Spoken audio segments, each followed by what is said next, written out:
The ESS Horizon floated quietly in the darkness of space. Earth's first ship to travel between stars was exploring areas no human had seen before. Captain Ju Park stood tall on the bridge, her dark uniform crisp and proper. She watched the main screen with careful eyes as her crew worked around her.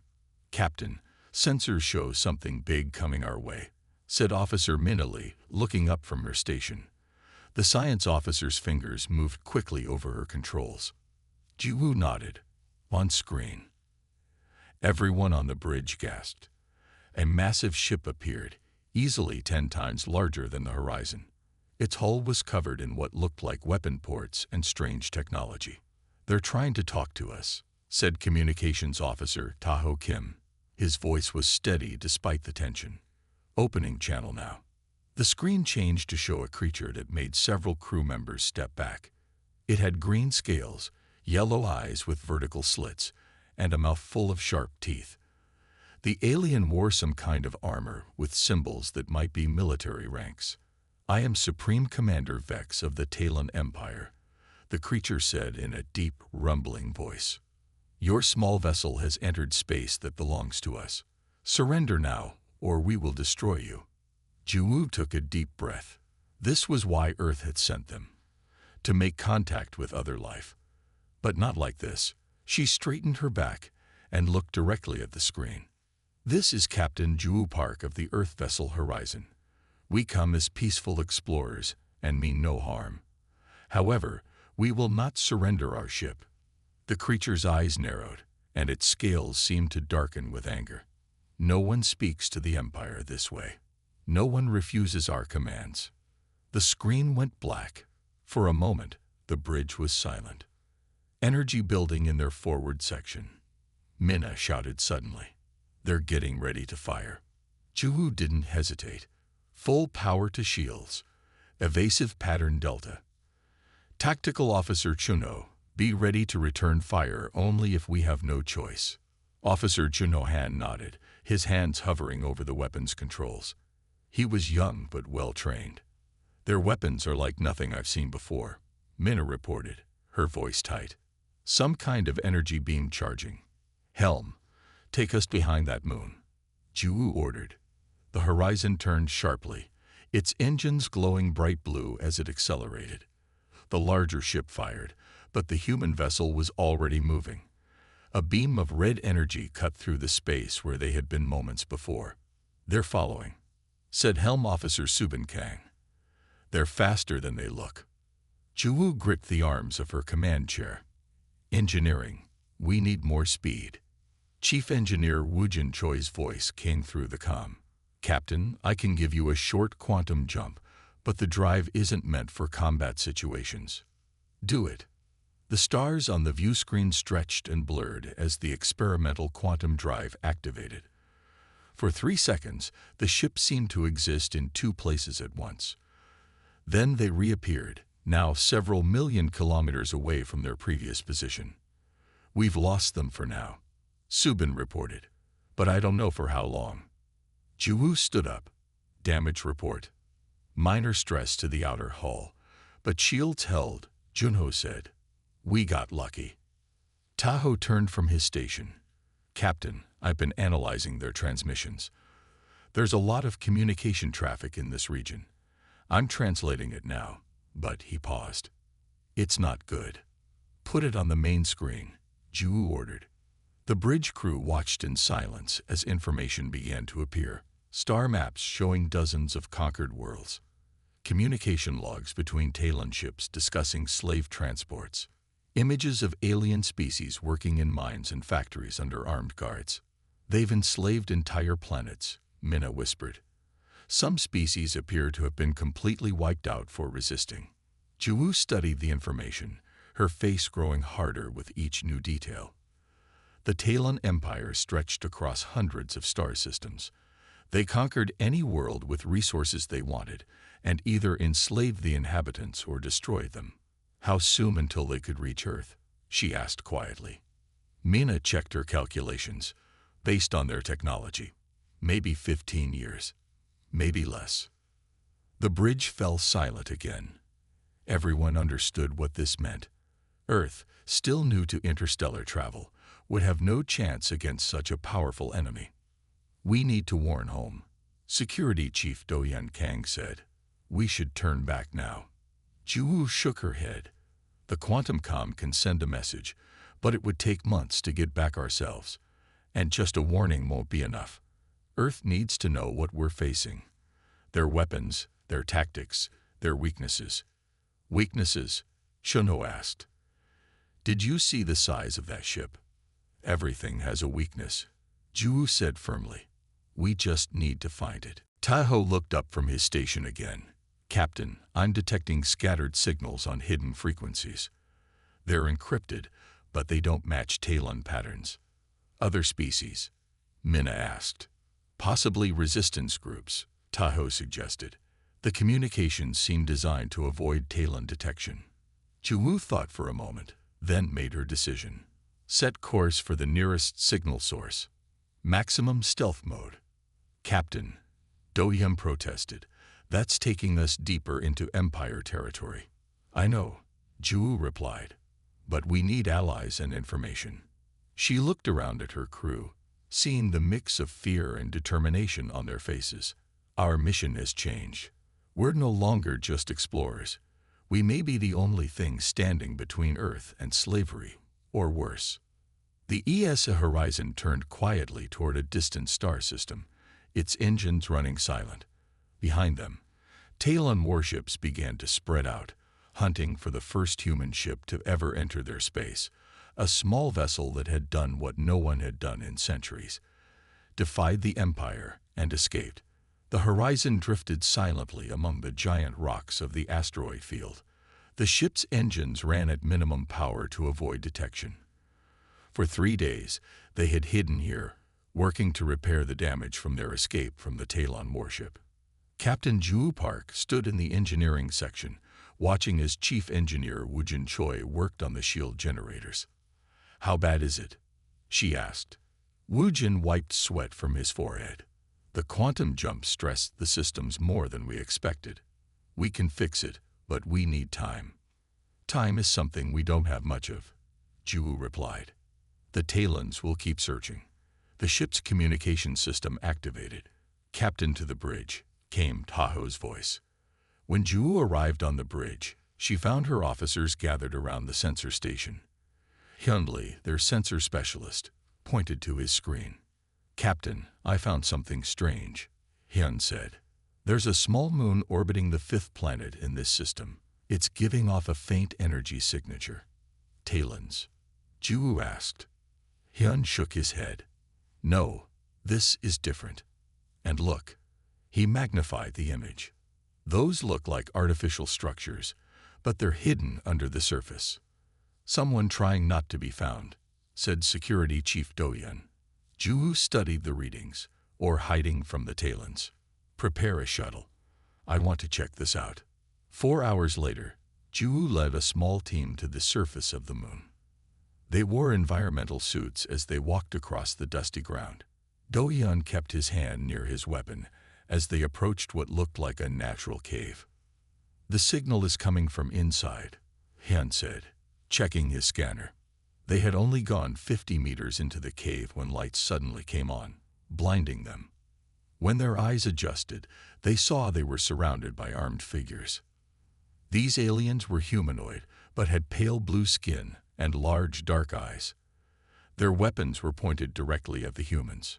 "Don't move," Doyum warned his team quietly. One of the aliens stepped forward. "Who are you? How did you find this place?" Its voice had a musical quality, though the words were clearly threatening. Ju slowly raised her hands to show she was peaceful.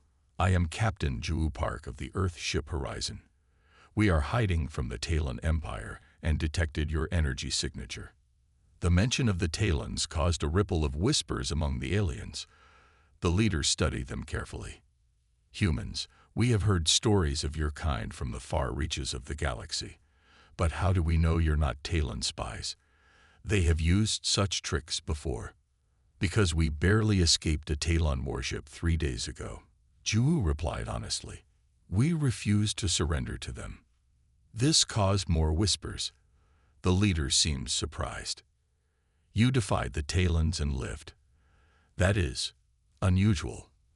I am Karen, leader of what remains of the Nari people. Over the next hours, the humans learned the sad history of the Nari. Once, they had controlled 12 planets across 3 star systems. Their technology was advanced, their culture rich with art and science. Then the Talons came. We fought for 20 years, Karen explained as they sat in an underground chamber.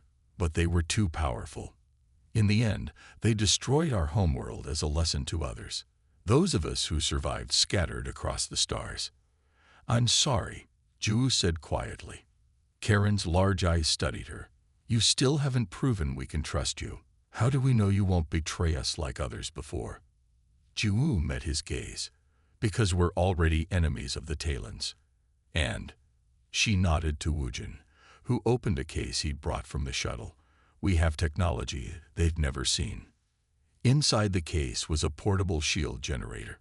Woojin activated it, and a blue energy field surrounded the device. Our shield harmonics operate on a frequency the Talons can't easily detect. Woojin explained. We could help you adapt this technology to your own systems. Karen's expression changed. For the first time, there was a hint of hope. He led them deeper into the base, where they discovered the Nari weren't alone. Representatives from 6 different alien species worked together, all survivors of Talon conquest. We are part of what we call the Shadow Network, Karen explained. Small resistance cells spread across Talon space. We share information, resources, and occasionally, he smiled slightly, we cause trouble for the Empire. Over the next week, the Horizon's crew began working closely with the resistance fighters. Woojin taught them how to modify their shields against Talon weapons. Dohyun trained groups in human military tactics. The Talons fight with overwhelming force, Dohyun explained to a group of resistance fighters. They don't expect small, quick attacks from multiple directions, hit fast, then disappear before they can respond. Meanwhile, Taiho and Hyun worked with Nari communication experts to improve their hidden network.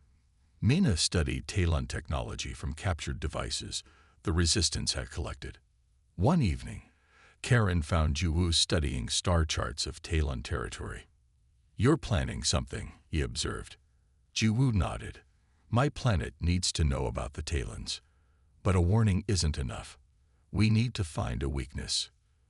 The Empire has stood for 300 years, Karen said. Many have tried to find weaknesses. Then we'll try harder, Ju replied. Karen was quiet for a moment. Then he handed her a data device. The Talons have put a price on your ship and crew, the largest bounty ever offered for a single vessel. Images of your ship have been sent to every corner of the Empire. The device showed a wanted notice with an image of the horizon. The reward amount was staggering. Ju looked at it and slowly smiled. Good. Let's make sure we deserve that honor. Karen seemed surprised by her reaction. You understand what this means. Every bounty hunter, every Talon patrol will be looking for you. It also means they fear us, Ju replied. One small ship has them worried. Imagine what will happen when we really start fighting back. For the first time, Karen laughed, a sound like small bells ringing. Perhaps the legends were right. The old stories said that someday, a new species would come from beyond the Empire's reach. They would not bow to the Talons, and their defiance would light a fire that would spread across the stars.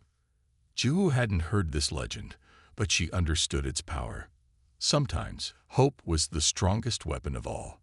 Tell me more about the Shadow Network, she said, and everything you know about the Talon homeworld. Science officer Mina Lee hadn't slept properly in days. Her small lab on the horizon was now crowded with equipment borrowed from the Nari resistance base. 3 Nari scientists worked alongside her, their large eyes needing less light than hers as they studied the collection of salvaged Talon technology. This power coupling is unlike anything we've seen, said Elon, the oldest Nari scientist. His blue fingers carefully turned over a component from a damaged Talon scout ship. The energy flow patterns are strange. Mina nodded, rubbing her tired eyes. It's the quantum field variance that interests me. Look at how the energy signature pulses.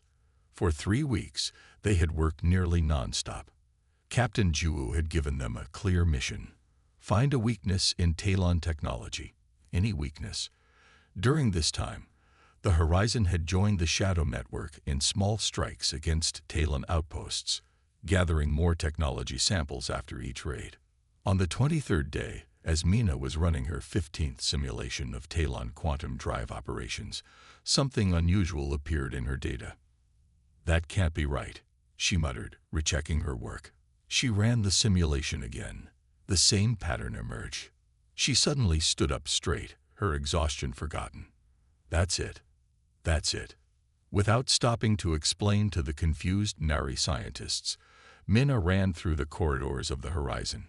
Crew members moved quickly out of her way as she rushed to the command center. The door slid open, and she burst in, out of breath.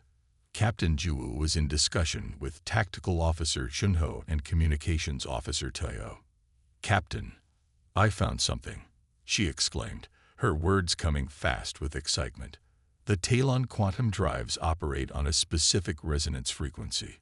Every ship in their fleet uses exactly the same frequency."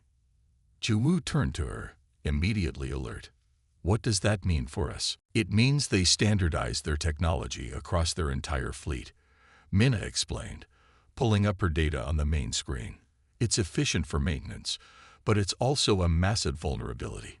If we can disrupt that specific frequency, their ships would be temporarily disabled," finished Engineer Wujin, who had just entered the command center. He quickly understood what Mina was suggesting. "We could develop a resonance disruptor using our deflector array." "How long would it disable them?" Juwu asked. "Maybe 3 minutes, maybe 5, Mina said. "It depends on how quickly their systems can reset. But that's enough time to gain a significant advantage in battle. Or enough time to escape," Do-Hyun added. Juwu studied the data with intense focus. "Can we adapt this technology to the resistance ships?" "Not all of them," Wujin said. "But the larger ones, yes. We'd need to build special emitter arrays." "Make it happen," Juwu ordered. This could change everything. While Mina and Wujin worked on the resonance disruptor, Diplomatic Officer Sunggo Park had been traveling to various resistance outposts throughout nearby systems. As a specialist in cultural relations, he was uniquely qualified to bring together the diverse species that opposed Talon rule. It wasn't easy work. Many of these species had histories of conflict with each other before the Talons arrived. Some blamed others for their subjugation, believing they had collaborated with the enemy. "We don't trust the Vrel," declared a representative of the Modari, a species with 4 arms and metallic skin. "They surrendered to the Talons without a fight. Because they dropped asteroids on our colonies." The Vrel delegate responded angrily, his fur standing on end. "We had no choice." Sunho listened patiently to each side, finding common ground where he could. "The past cannot be changed," he often reminded them. "But together, we can shape the future." Slowly, carefully, he built an alliance unlike anything the Shadow Network had seen before. Species that had once fought each other now reluctantly agreed to coordinate their efforts against the common enemy. With the growing alliance and the promise of the new resonance disruptor, Captain Juwu approved a bold plan. Intelligence from the Shadow Network had revealed a large Talon labor colony in a nearby system, where thousands of prisoners from a dozen species were being worked to death in dilithium mines. "It's heavily defended," Karen warned during the planning session. 3 Talon cruisers patrol the system at all times. "That's why they won't expect an attack," Juwu replied. "Especially not from a direct approach." The plan was dangerous but simple.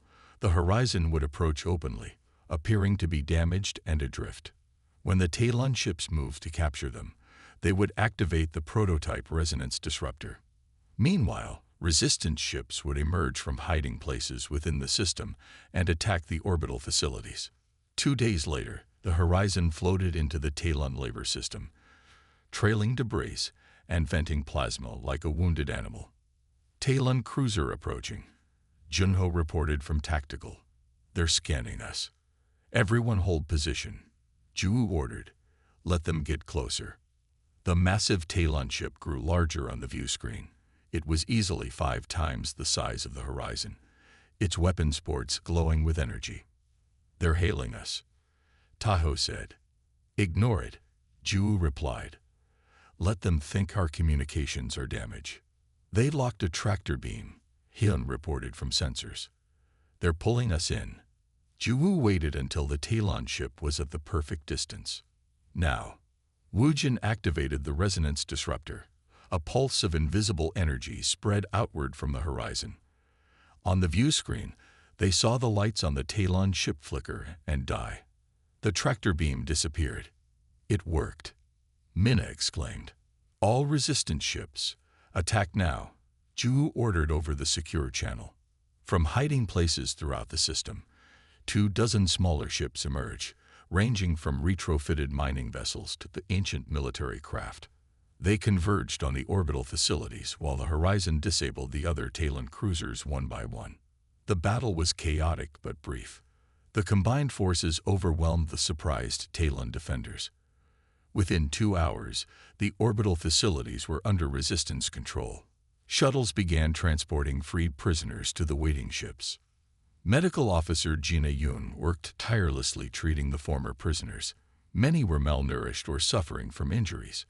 Some of these people have been here for years, she reported grimly to Ju. The Talons don't care if they live or die. As the last of the freed prisoners were evacuated, the resistance forces planted explosives throughout the mining facility.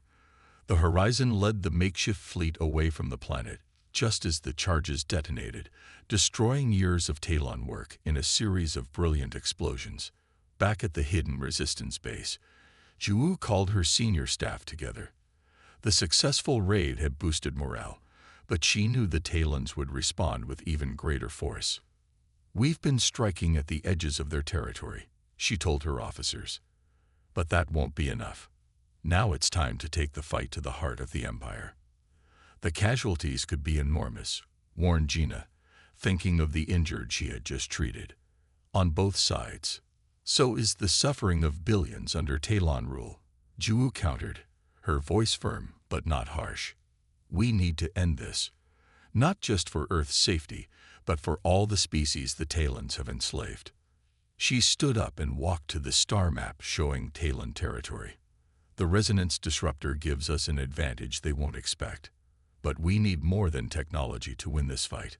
We need a plan that will break the Empire from within. The horizon moved silently through space, its engines running dark until the last possible moment. Behind it, 5 resistance ships followed in tight formation. Their target was a Talon supply depot that supported military operations across 3 sectors.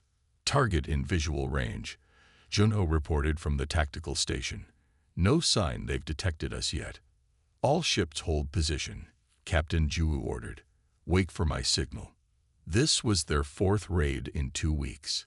Each attack had been carefully planned using the same principles. Strike fast, hit hard, and disappear before the Talons could organize a response.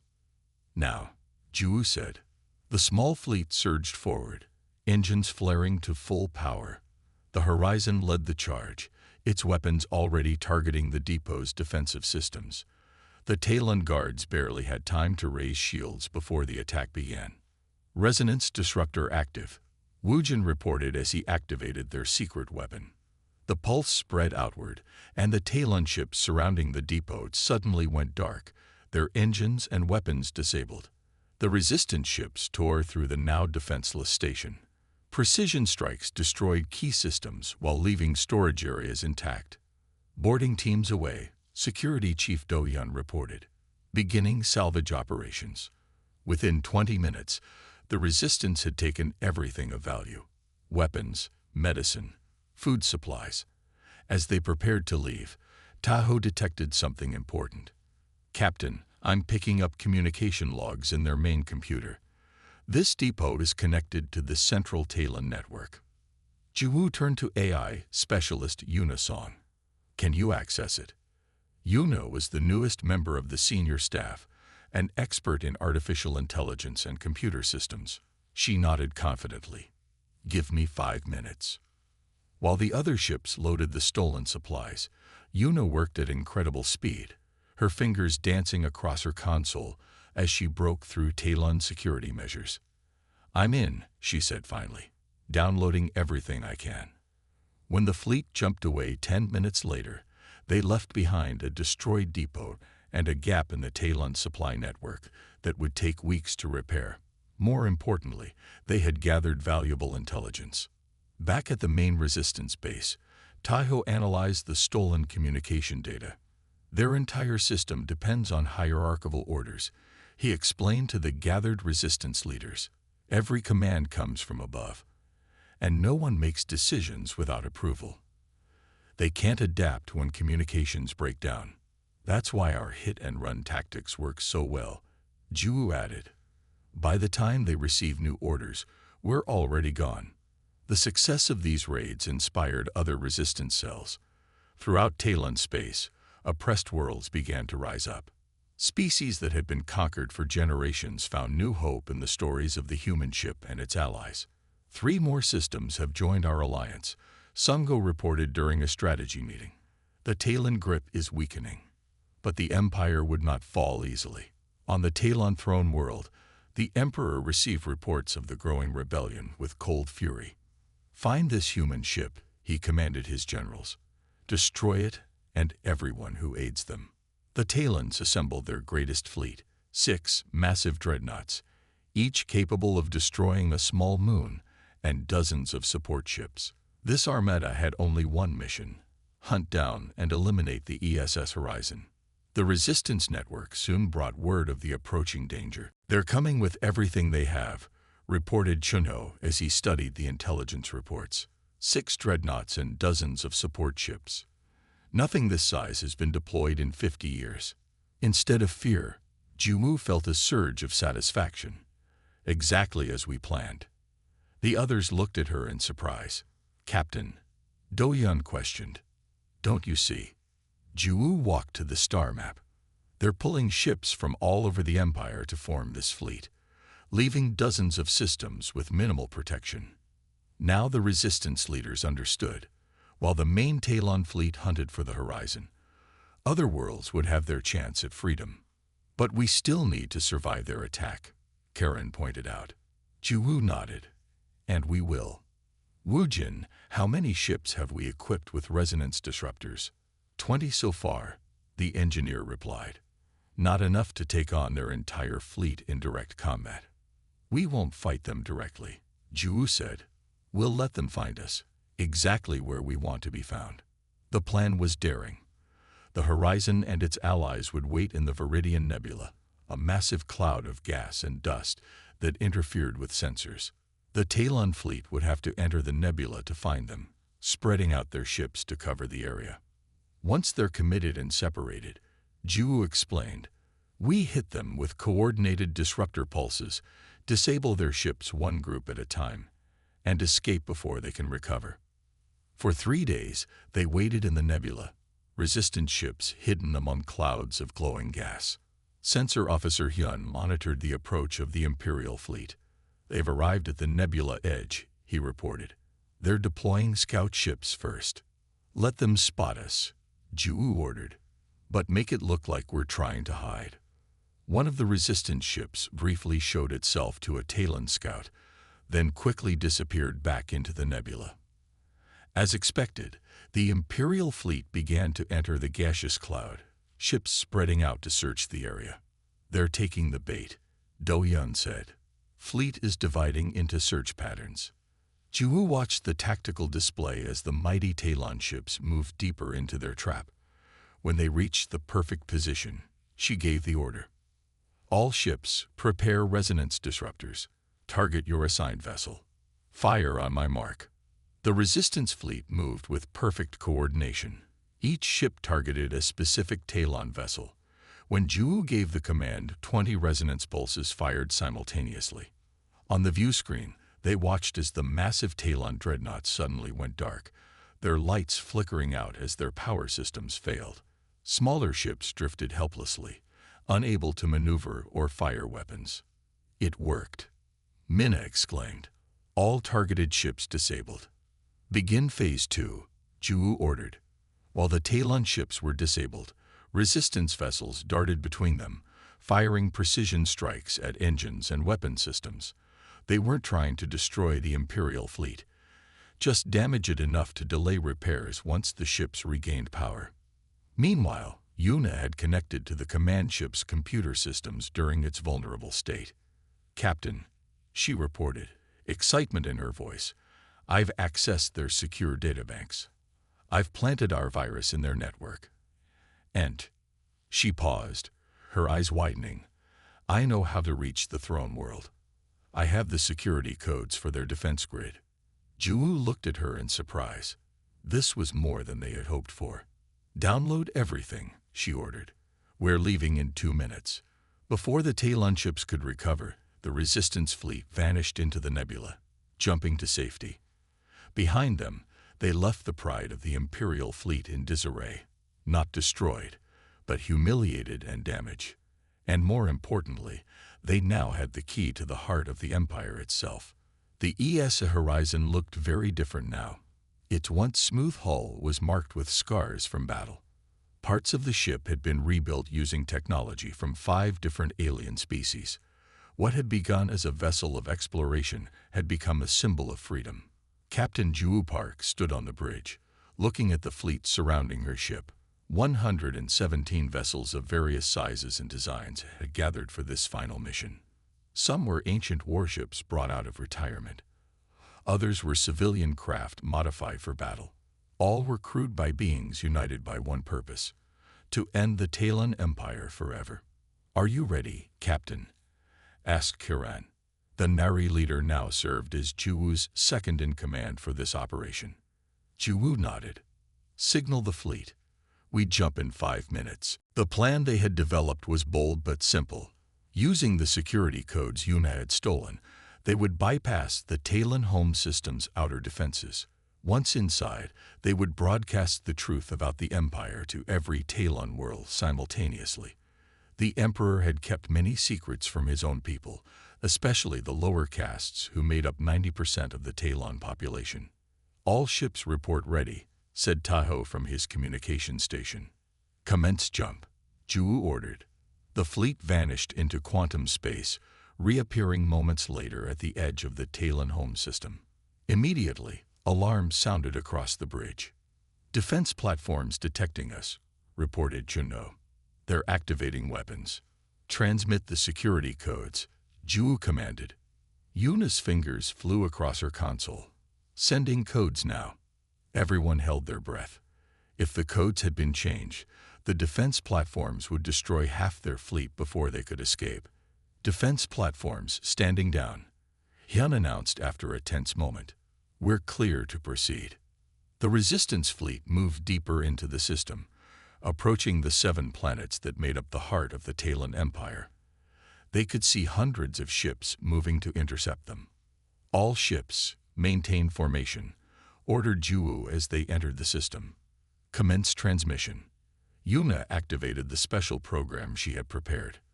Across every Talon world, on every communication device, regular programming was interrupted. The faces of the Resistance leaders appeared, with Captain Juwoo Park at the center. People of the Talon Empire, Juwoo's voice echoed across thousands of worlds. I am Captain Park of Earth. For too long, your Emperor has hidden the truth from you. The broadcast showed images collected over months of fighting, evidence of the Emperor's cruelty. It showed peaceful species who had surrendered being destroyed anyway. It revealed how resources taken from conquered worlds went not to improve life for ordinary Talons, but to the Emperor and the High Caste. Your leaders tell you that other species are inferior, Juwoo continued, but we are not your enemies. Today, we offer peace to all who lay down their arms. The Emperor's reign ends today. The response was immediate. Across the system, ships began breaking formation. Some moved to attack the Resistance fleet, but others held back. We're receiving transmissions from Talon ships, Tahoe reported. surprise in his voice. "Some are asking to join us." Lower caste Talon officers, long mistreated by their superiors, saw a chance for something better. The ideas of equality and freedom that humans took for granted were revolutionary to species who had lived under the Empire's strict hierarchy. As Juwu had hoped, the Talon Empire began to crack from within. On planets across the system, lower caste Talons rose up against their masters. Fighting broke out on ships as crews divided. "The Emperor's flagship is approaching," Hyun announced. "It's huge." The vessel that appeared on their viewscreen dwarfed even the dreadnoughts they had faced before. Golden and imposing, it moved directly toward the horizon, ignoring the other resistance ships. "They're hailing us," said Tao. On screen, Juwu ordered. The Emperor himself appeared, his scales dark with rage. Unlike other Talons, he wore elaborate golden armor and jewels on his crest. His yellow eyes burned with hatred. "You insignificant creature," he snarled at Juwu. "Do you know what you've done? You have destroyed everything. Centuries of order and progress, ruined by your interference." Juwu met his gaze calmly. "No," she replied. "I've liberated everyone, including your own people." "Weapons locking on," Chunho warned. "Evasive maneuvers," Juwu ordered. "All ships, focus fire on the flagship's main weapons." The battle that followed was fierce. The Emperor's flagship carried weapons more powerful than anything they had seen before. 2 resistance ships were destroyed in the first exchange. But the flagship fought alone.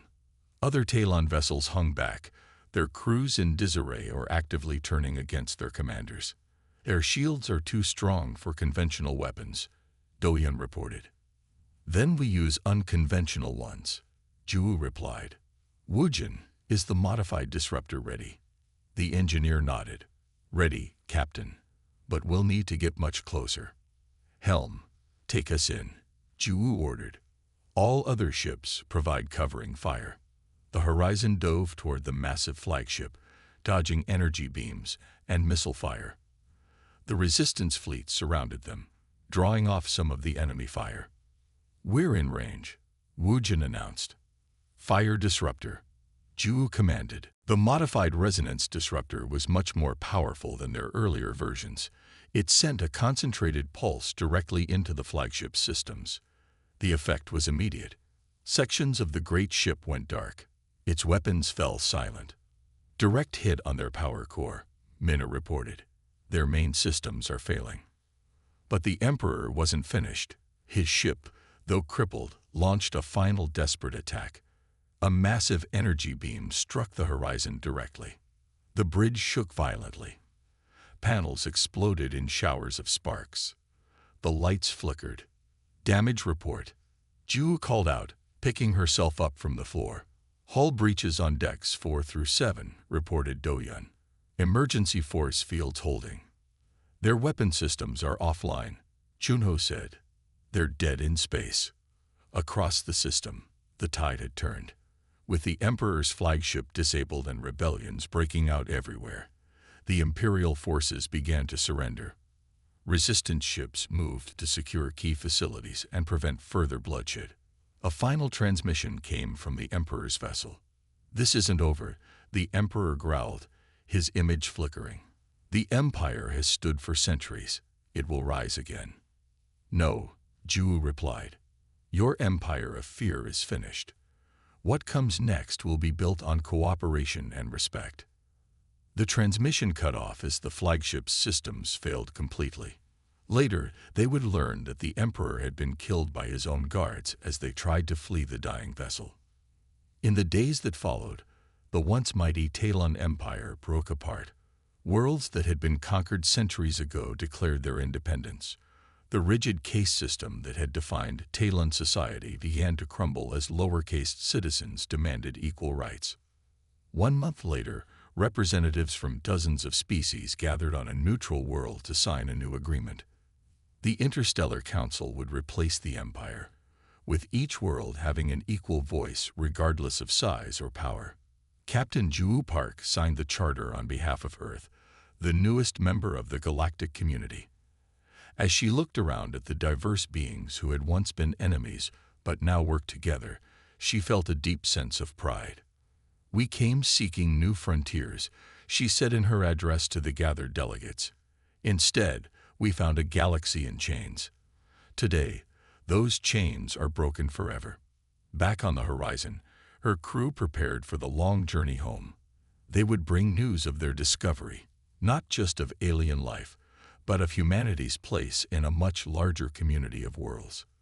One small ship had changed the course of history for hundreds of planets, and somewhere, on worlds not yet discovered, other species looked up at the stars and dreamed of freedom. The end.